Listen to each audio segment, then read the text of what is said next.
반갑습니다. 자유민주주의 빵식입니다. 자, 오늘 2월 22일 월요일입니다. 오늘 코로나 확진자가 332명으로 어제 주말이라서 검사 수가 한창 많이 할 때 한 6만 명 정도보다 훨씬 적은 10,000명대를 기록하면서 검사를 했기 때문에 주말은 거의 절반 수준으로 검사를 해요.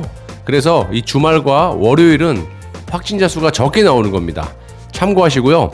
자, 오늘도 또 이 백신이 들지 않는다라는 이 변이 바이러스 확진자가 9명이나 늘어서 어제 119명보다 많은 218명으로 늘어났습니다. 자, 기존의 코로나보다 이 전파력이 무려 70%나 강하기 때문에 훨씬 빠른 속도로 번져 있을 터인데 이 정권이 이 백신 쇼를 지금 한창 진행 중이지 않습니까?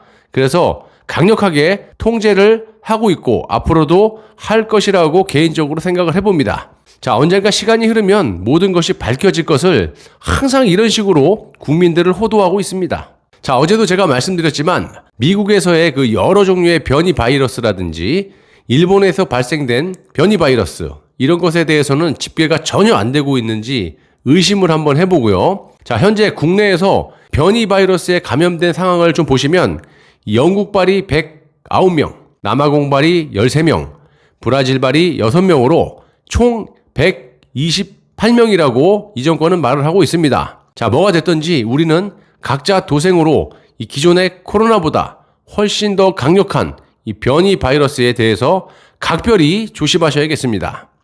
자, 오늘 여러분 굉장히 중요한 날이었습니다. 현재 월성 1호기 관련한 이 수사팀과 김학의 관련 수사팀의 인사가 있었는데요. 다행히 무슨 꿍꿍인지 모르겠지만 이 박범계 법무부가 이 중간 간부, 그러니까 이 차장검사와 부장검사의 인사를 발표를 했는데요.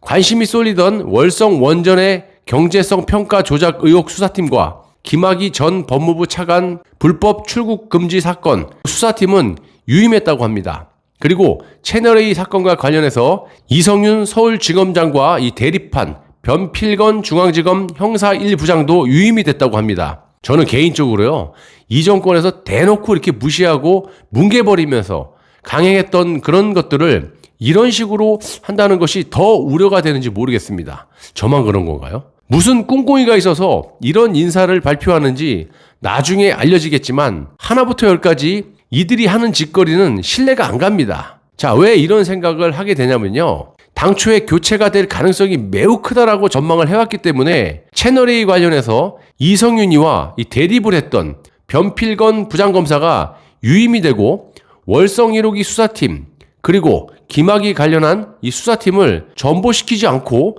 그냥 놔뒀다라고 하면 여러분들은 하나도 이상하게 생각 안 하시나요?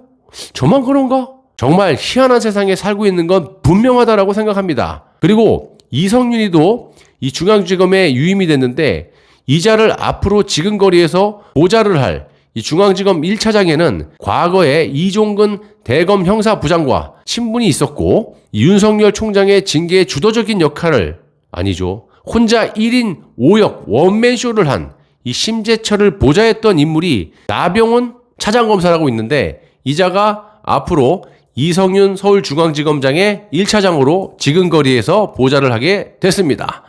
자, 그리고 며칠 전까지 제가 소신이 있다라고 말씀을 드렸던 이 정권의 처음이자 마지막 처음이자 마지막이 될 검사 출신의 민정수석인 신현수 민정수석이 오늘 청와대에 복귀해서 문재인 씨에게 자신의 거취를 일임하고 이 직무를 최선을 다해서 수행하겠다 이렇게 말을 했습니다. 자, 이건 청와대가 전한 말입니다. 다소 예상이 빗나가긴 했지만 앞으로 어떤 역할을 할지가 기대가 됩니다. 한편으로 보면 그러면 그렇지 라고 말씀을 하시는 분도 계시겠지만 저는 조금 다르게 생각을 하는 것이요. 여러분들도 살다 보시면 정말 친한 사람들과의 신뢰가 한번 무너지게 되잖아요. 그러면 다시 원상으로 회복이 되려면 서로 간에 무지무지한 많은 노력이 필요하고 많은 시간이 필요합니다. 그런데 문재인 씨의 임기가 앞으로 1년 남짓 남았고 지금 신현수 민정수석의 속마음이 어떻겠습니까? 본인하고의 그런 이야기, 약속 같은 거 이런 건 문재인 씨가 모조리 지금 묵살을 하지 않았어요?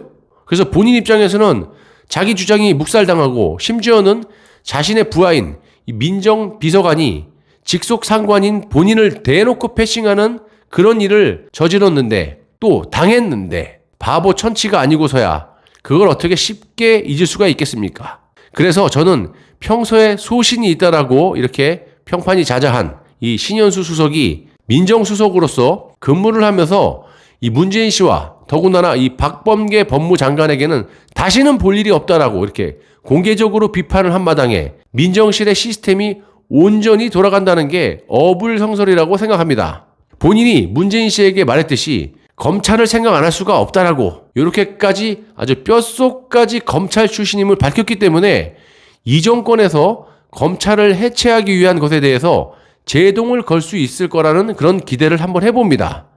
그리고 어제 정청래가 유승민의 이 대통령이 솔선수범으로 아스트라제네카 백신을 1차로 먼저 맞아야 한다라는 그런 말에 쥐가 뭔데 갑자기 기어나와가지고 왜 발끈합니까? 대통령이 실험 대상이냐라는 뉘앙스로 말을 했는데 그럼 국민이 실험 대상이냐? 라고 반문이 여기저기서 쏟아지고 있습니다. 그런데 오늘 청와대에서 속 없는 황당한 말을 했는데요. 국민의 불신을 해소할 수만 있다면 마다할 이유가 없다라고 합니다. 국민의 불신을 해소해? 불신이 아니라 뭐라고 얘기해야 됩니까? 아무튼 패스하고요. 이것도 마찬가지. 아스트라제네카를 맞는 건지 영양제를 맞는 건지 그 누가 알겠습니까? 정말 제가 예전부터 뭐라고 말씀드렸습니까? 26일부터 접종이 시작되면 누가 말 안 해도 기다렸다는 듯이 문재인 씨가 제일 먼저 기어나와서 영양제를 가지고 백신 접종 쇼를 할 거라고. 그러니까 이런 논란에 바로 튀어나와서 못 맞을 이유가 없다라고 말을 하는 거 아니겠습니까? 우리도 못 맞을 이유는 없어. 검증이 안 됐으니까. 그래서 안 맞으려고 그러는 거지. 솔직히 전 세계에서 아스트라제네카 백신을 65세 고령층에서 접종을 하고 사망 사례까지 있어서 접종을 중단하는 나라도 많지 않습니까? 그래서 대한민국에서도 굉장한 어떤 논란이 많았어요. 지금도 불신이 많고요. 거기에 대한 해명을 제대로 하질 않고 있고 정부에서. 그래서 대한민국은 백신을 구하지 못하다 보니까 이것저것 따지지도 묻지도 말아라. 무조건 접종을 한다라고 하고 있는데 이런 문제가 있는 아스트라제네카 백신을 이 문재인 씨가 정말 맞는다? 정말 지나가던 누가 웃겠습니다. 정말 말도 안 되는 소리죠. 저 인간이 어떤 인간인데요. 나이도 65세 이상 한참 넘었고 나이까지 속였다는 그런 말도 있고요. 65세 이상이고 겁이 나서 맞겠습니까? 접종쇼를 하면서 영양제 같은 걸 맞던지 화이자나 모더나 백신 가지고 백신 쇼를 하겠죠.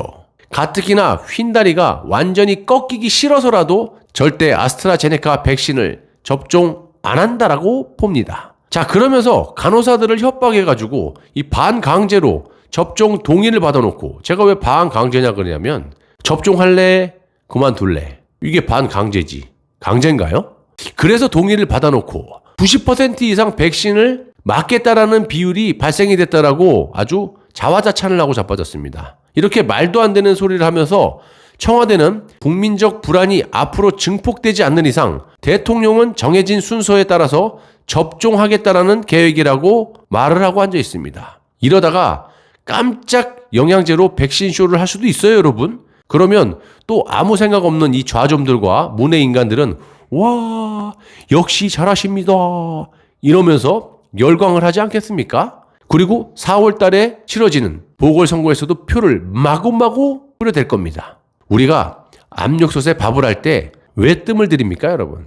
맛있으니까. 쇼도 미리 하겠다라고 말하면 또 내용을 말하면 흥미가 없어져요.